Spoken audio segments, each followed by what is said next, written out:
महाराष्ट्रात शिवाजी महाराज जन्माला आले आणि औरंगजेबाचा जन्म गुजरातमध्ये झाला। जगह है महाराष्ट्र में विदर्भ क्षेत्र की बुलढाणा। तारीख थी 20 मार्च 2024। दिन था बुधवार। ये जो एक रैली में जनता को संबोधित कर रहे हैं, इनका नाम संजय राउत है। माननीय नेताजी उद्धव ठाकरे गुट के नेतृत्व वाली शिवसेना के दिग्गज हैं। अपने बड़बोले बयानों के लिए प्रख्यात हैं। अक्सर विवादित बयान देते रहते हैं। इस बार मिशन 24 से पहले इन्होंने प्रधानमंत्री नरेंद्र मोदी पर विवादित बयान दिया है। बुलढाणा की एक रैली में मंच से जनसभा को संबोधित करते हुए कहा, मराठा साम्राज्य के संस्थापक छत्रपति शिवाजी महाराज महाराष्ट्र में पैदा हुए थे, जबकि औरंगजेब वर्तमान गुजरात में पैदा हुआ था। गुजरात में दाहोद नामक एक जगह है जहां मोदी पैदा हुए। औरंगजेब भी वहीं पैदा हुआ था। यही कारण है कि ये औरंगजेबी प्रवृत्ति गुजरात और दिल्ली से महाराष्ट्र की ओर बढ़ रही है। ये शिवसेना और हमारे आत्मसम्मान के खिलाफ बढ़ रही है। हर बार इलेक्शन से पहले औरंगजेब का भूत निकलना कंपलसरी हो गया है, लेकिन महाराष्ट्र में बीते कुछ समय से औरंगजेब लगातार राजनीतिक बहस का मुद्दा बना हुआ है। इससे पहले 4 जून 2023 को कोल्हापुर से पहले अहमदनगर में औरंगजेब के एक पोस्टर से विवाद की चिंगारी भड़क गई थी। यहाँ के फकीरवाड़ा इलाके में 4 जून 2023 की सुबह एक जुलूस निकाला गया था। जुलूस में म्यूजिक और डांस के बीच 4 लोगों ने औरंगजेब के पोस्टर लहरा दिए थे।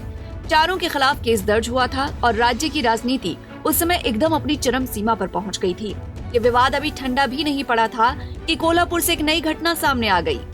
यहाँ औरंगजेब और टीपू सुल्तान का स्टेटस कुछ लोगों ने अपने मोबाइल पर लगाया था। इसके विरोध में कई हिंदू संगठनों ने कोल्हापुर बंद की अपील की थी। इसी दौरान पुलिस से झड़प हुई और इसके बाद 19 जून तक वहाँ धारा 144 लगा दी गई थी। इन घटनाओं को देखकर कहा जा सकता है कि महाराष्ट्र की राजनीति इस बार भी औरंगजेब के नाम पर अपनी राजनीतिक रोटी सेकना चाह रही है।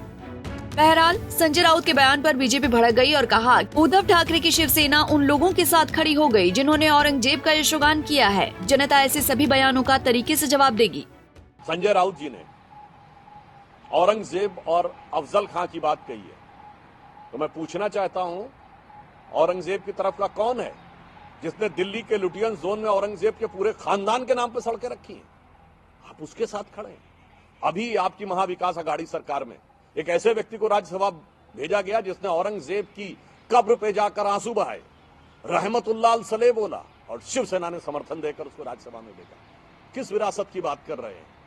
और मैं उनको चुनौती देकर पूछना चाहता हूं, मणिशंकर अय्यर ने बोला था जब राहुल गांधी जी के सक्सेशन की बात कही थी, सारे लोग जाके टीवी पे वो बाइट निकाल के देख लें, उन्होंने कहा था शाहजहां के बाद औरंगजेब ही बना था। तो इसमें कौन सी आश्चर्य की बात है? ये 2017 की बात है कि राहुल गांधी सक्सेसर बन रहे हैं। औरंगजेब से कौन तुलना कर रहा है?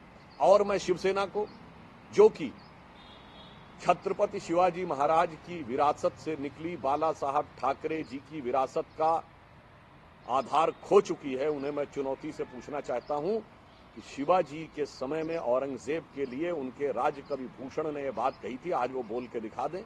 उन्होंने कहा था, शिवाजी के दरबार में कहा गया था, कुंभकर्ण असुर अवतारी औरंगजेब, काशी और प्रयाग में दुहाई फेरी रब की, तोड़े देव देवालय शहर मोहल्ले के रे, लाखों मुसलमान किए माला तोड़ी सब की, और काशी करबला होती मथुरा मदीना होती, शिवाजी ना होते तो सुन्नत होती सबकी। बोलिए, आप बोल सकते हैं? आप उनके साथ खड़े जिन्होंने किताबों में औरंगजेब को महिमा मंडित किया और शिवाजी महाराज के लिए लिखा लूट ऑफ सूरत। इस ढंग के शब्दों का प्रयोग किया। इसलिए मैं कहना चाहता हूं, देश की जनता के सामने दूध का दूध पानी का पानी है। कौन औरंगजेब की विरासत के साथ खड़ा है और कौन शिवाजी की विरासत के साथ खड़ा है? शायद सुधांशु त्रिवेदी की प्रतिक्रिया सुनकर संजय राउत को यह एहसास हुआ कि कुछ तो गलत बोला है। आज संजय राउत ने अपने ही बयान को गोलमोल घुमाने की कोशिश की है। औरंगजेब को लेकर एक बयान क्या है? औरंगजेब को लेकर आपने बयान दिया, जिसके ऊपर प्रधानमंत्री किसने बोला है ये औरंगजेब का बयान? बहुत ध्यान से सुनते हैं हमारा भाषण प्रधानमंत्री जी।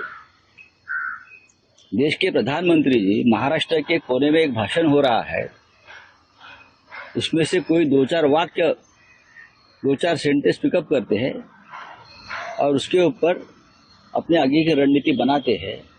मध्यकालीन इतिहास के जिस एक चरित्र पर सबसे ज्यादा विवाद रहा है, वो नाम औरंगजेब का ही है। आलमगीर की उपाधि रखने वाला मुगल बादशाह औरंगजेब, जिसकी धर्मांधता बहस का मुद्दा बनती रही है।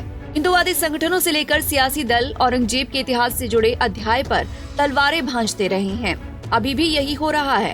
हिंदुस्तान पर राज करने वाले इस छठे मुगल शासक और मराठा योद्धा छत्रपति शिवाजी महाराज की अदावत इतिहास में दर्ज है। इतिहास की अदावतें इतिहास में ही रहने दीजिए, उनसे सीखकर आगे बढ़िए, इनमें उलझकर मत रहिए। वोट मांगने नेताजी जो आपके घर आए, उनको भी यही समझाइए। Bureau report, Punjab Kesari TV.